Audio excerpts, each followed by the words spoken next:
When the super empath goes silent, the avoidance starts to crumble. We live in a world where emotional intelligence often feels like a burden more than a strength, especially if you're a super empath, the kind of person who feels the room before they enter it, who apologizes before they're even wrong, who tries to fix things before they're even broken. But there comes a moment in every empath's journey when they go silent, not out of malice, not out of manipulation, but out of exhaustion. See, for so long, the empath gives love, understanding, second chances. They reach into the void hoping their care will pull the avoidant partner closer. They speak, they soften, they soothe.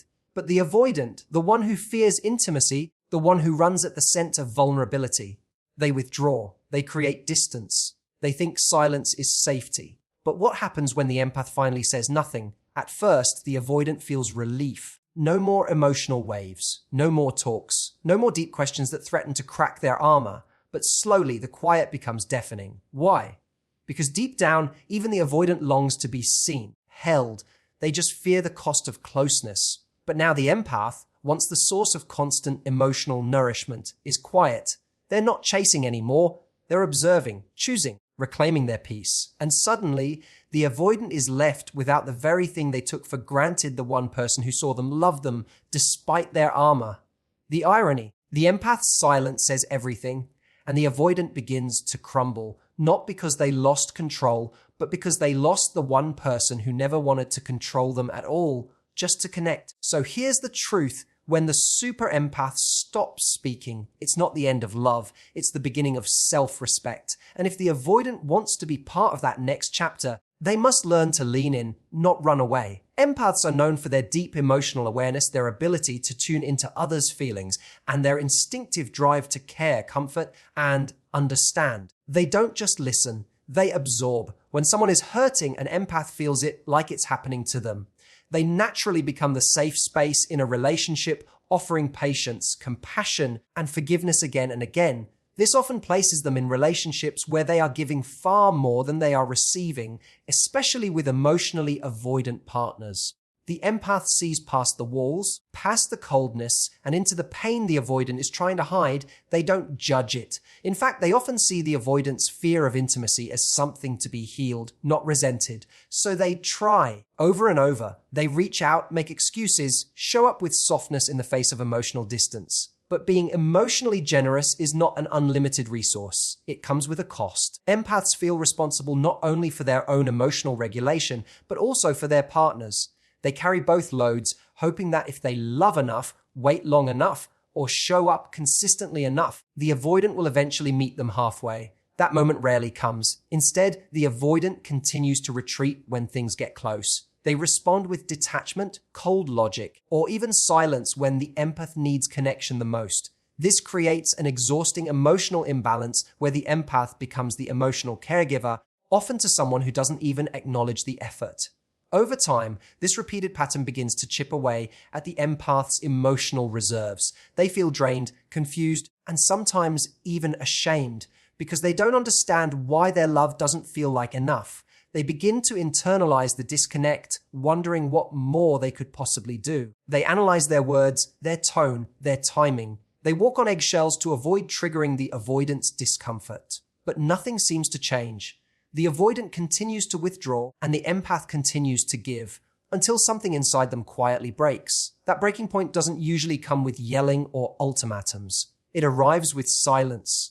Not the cold, punishing silence the avoidant might use to gain space, but a quiet withdrawal of effort, of emotional energy. It's a silence born from fatigue. The empath hasn't stopped caring. They've just run out of ways to show it without losing themselves in the process. They begin to prioritize peace over persistence. For the first time, their silence is not about fear of confrontation, but about choosing themselves. They realize that giving endlessly to someone who won't meet them in the middle isn't noble. It's self-abandonment. When an empath goes silent, it isn't an act of spite. It's the last step after trying every other possible way to connect. It's what happens when someone who once poured themselves into another realizes they have nothing left to give unless it's also being returned. It's a quiet, powerful moment where love is no longer about sacrifice, but about survival. When the empath finally goes silent, the avoidant partner may feel an initial sense of relief. The emotional pressure has lifted. There are no more difficult conversations, no more heartfelt texts asking for connection, no more tears met with indifference. To the avoidant, it may seem like peace has returned, like things have finally gone back to normal. But this silence is not peace, it's space. And for the first time, that space isn't being filled by the empath's effort to close the emotional gap.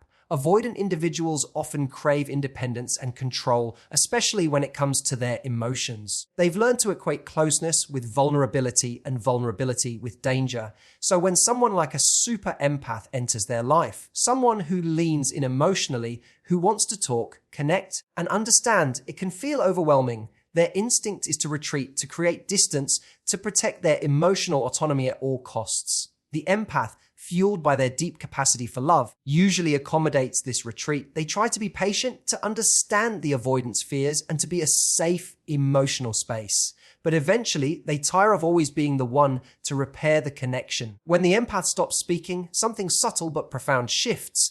The avoidant is no longer being pursued. The usual rhythm, retreat and return, is broken. There is no more emotional energy being sent their way to react to, no more reassurance or soft comfort to passively receive. What they're left with is silence, and while they may initially interpret that as a break from emotional demands, it slowly starts to feel different. That silence begins to echo. Questions start to arise. Why aren't they reaching out? Why is there no tension to resist? Why do I feel unsettled when I used to feel safe in distance? That discomfort grows because the avoidance power in the relationship dynamic has always relied on the empath's emotional presence. When that presence disappears, the avoidant loses the security of being wanted without having to reciprocate. The silence becomes an unfamiliar space, one they didn't expect to feel lost in. The emotional tether they didn't even realize they depended on is gone, and with it, the avoidant is confronted by something they've worked so hard to avoid their own feelings. Without the empath's voice, love, or emotional guidance, the avoidant is left alone with their own emotional landscape, one they've spent years avoiding, numbing, or rationalizing. Now the absence of the empath highlights just how much emotional stability and connection they were receiving without even asking for it. The silence isn't peaceful anymore. It's disorienting. It forces reflection. It forces discomfort. And for many avoidants, that's when they start to crumble, not because the empath punished them, but because the dynamic they quietly relied on is no longer available. The lack of pursuit feels like abandonment, even though it's the very space they once claimed they needed. When the super empath stops speaking, it's not to punish, manipulate, or play games. It's not about giving the silent treatment or trying to trigger guilt. It's a boundary, a line drawn not in anger, but in self-respect. For so long, the empath has made space for someone else's emotions, fears, and inconsistencies. They've adjusted their words, their timing, their reactions. They've been careful not to trigger the avoidance defense mechanisms. They've withheld their needs to avoid overwhelming the other person. All of this effort, all of this emotional labor was done out of care. But at a certain point, the empath begins to realize that no amount of love can replace what someone else is unwilling to offer. Silence becomes necessary, not as a weapon, but as protection. It's the moment when the empath finally stops abandoning themselves to hold space for someone who won't do the same. They stop over-explaining, stop reaching out first, stop softening every truth they want to express. Not because they don't care, but because they've started to realize how much they've been shrinking. And they can't keep doing that and still hold onto themselves. The avoidant partner, on the other hand, might interpret this silence in all the wrong ways. They may assume the empath is being cold, passive-aggressive, or manipulative. They may accuse them of shutting down or creating drama. That's because they've gotten used to a dynamic where the empath functions emotionally, always being the one to repair, soothe, or initiate connection.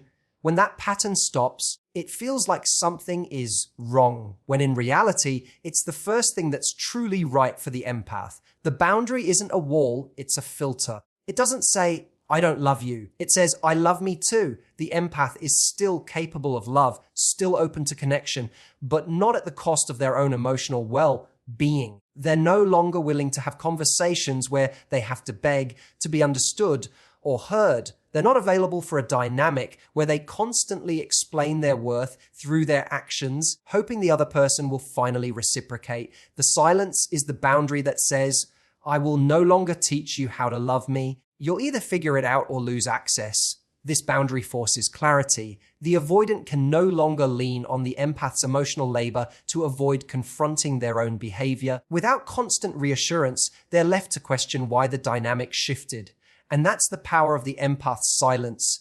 It invites responsibility. It gives the avoidant a chance to step up or step away. It no longer cushions their avoidance with endless forgiveness. It no longer gives them the emotional luxury of taking without giving. The silence holds weight. It's not empty. It's full of meaning. And it quietly communicates what words no longer can. I've reached my limit. Not out of anger, but out of love for myself. When the super empath goes silent, something profound begins to happen, not just for them, but for the avoidant partner. The dynamic between the two shifts in a way that the avoidant never expected. Up until that point, the empath had been the consistent presence. They were the one initiating conversations, trying to create closeness, offering understanding, and reaching out even after being hurt or pushed away. They held space not only for their own emotions, but also for the emotional fears the avoidant partner couldn't confront. That emotional labor went unnoticed most of the time. The avoidant often assumed that connection would always be there, that the empath would always be waiting on the other side of the wall. But when that presence disappears, when the texts stop, the tone changes and the energy withdraws, the avoidant begins to feel the loss of something they never fully appreciated. It's not loud. There's no dramatic goodbye.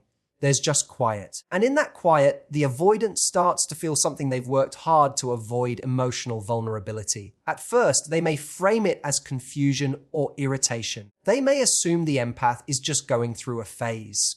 But as the silence continues, it chips away at the illusion of emotional safety that distance once gave them. They start to wonder why the empath hasn't checked in, why there's no attempt to reconnect, why the tension hasn't been soothed like it always was. That absence creates an internal discomfort because the avoidant is no longer in control of the emotional pace of the relationship. They can't retreat and expect the empath to come forward anymore. The game of push and pull has ended, not through a fight, but through the empath's quiet refusal to keep playing. The avoidant begins to crumble under the pressure of their own unmet emotional needs. For so long, those needs were filled without effort by the empath's compassion, reassurance, and unconditional presence. Now, in the silence, they're faced with a mirror. They start to feel the void. And for the first time, they realize it was the empath who filled that space all along. The silence makes them feel abandoned, even though it was their emotional distance that created the gap in the first place. It's not about punishment, it's about consequence. The empath's silence becomes the natural result of a dynamic where their feelings were ignored or minimized for too long. The avoidant may feel like they're losing something, but what they're really facing is the absence of the emotional safety net they've taken for granted. The internal collapse doesn't happen all at once, it's slow. A creeping sense of anxiety, an unfamiliar longing, a growing realization that the relationship only felt stable because the empath was doing all the emotional work. Now that the work has stopped, the avoidant has two choices: grow into the space the empath left behind or continue to retreat into isolation. But either way, the silence has done its job. It has made the avoidant feel what the empath felt all along: alone, unheard, and emotionally disconnected. True connection between two people doesn't happen when one is doing all the emotional work while the other keeps their guard up. It happens when both are willing to be seen, heard, and vulnerable with each other. That's the cornerstone of any real, lasting intimacy.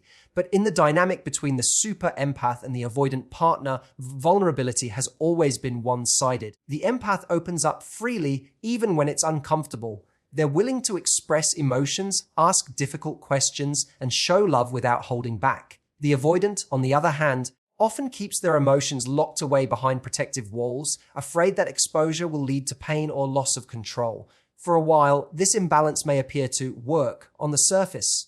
The empath gives, the avoidant receives. The empath reaches, the avoidant withdraws. But over time, that rhythm wears down the person doing all the reaching. Emotional safety can't be built on one person constantly walking through fire while the other refuses to leave their shelter. That's not love. That's survival. The empath begins to feel unseen, uncared for, and emotionally isolated, even in the presence of someone they love. And when they go silent, it's not just a pause. It's a turning point.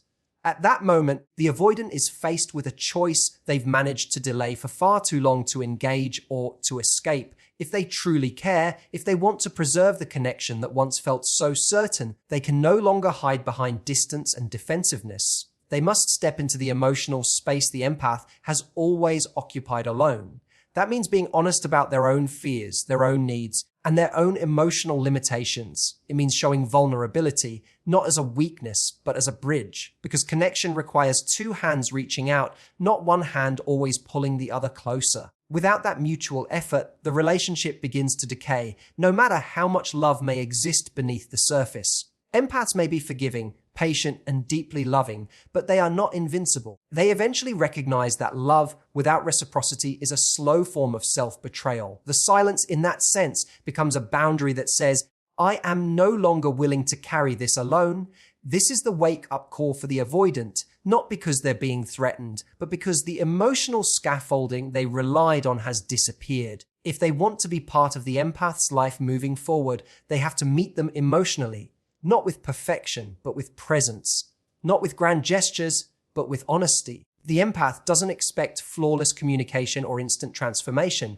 What they want, what they've always wanted, is emotional effort, shared vulnerability, and a genuine desire to build something together. Without that, the empath will continue on alone, not bitter, not broken, but free. Because once someone has learned to choose themselves, they will never again settle for being chosen by someone who can't show up fully. When the super empath goes silent, it's not the end of love, it's the beginning of truth. It's the moment the scales tip, not in revenge, but in balance. Because real love can't thrive on one person giving endlessly while the other hides from their own heart. Silence, in this case, isn't the absence of care, it's the presence of a boundary. A line that says, if you want to keep this connection, you have to meet me here. You have to show up. The avoidant begins to crumble not because they were abandoned, but because the emotional certainty they relied on is no longer there. And in that space, they're faced with the choice to either grow or let go. Connection has always been possible, but it takes two whole people, not one carrying the weight of both. So to the empaths, your silence is not weakness, it's wisdom, it's strength. And to the avoidants, your discomfort in the silence is not punishment, it's an invitation, one that asks you to finally step into the very intimacy you feared. Thank you for spending this time with me. Whether you saw yourself in the empath, the avoidant, or somewhere in between, I hope this gave you clarity, strength, and compassion for your own emotional journey. Take care of your heart, protect your peace, and remember, real love doesn't demand your silence, it honors your voice. Until next time, thank you for listening. Be kind to yourself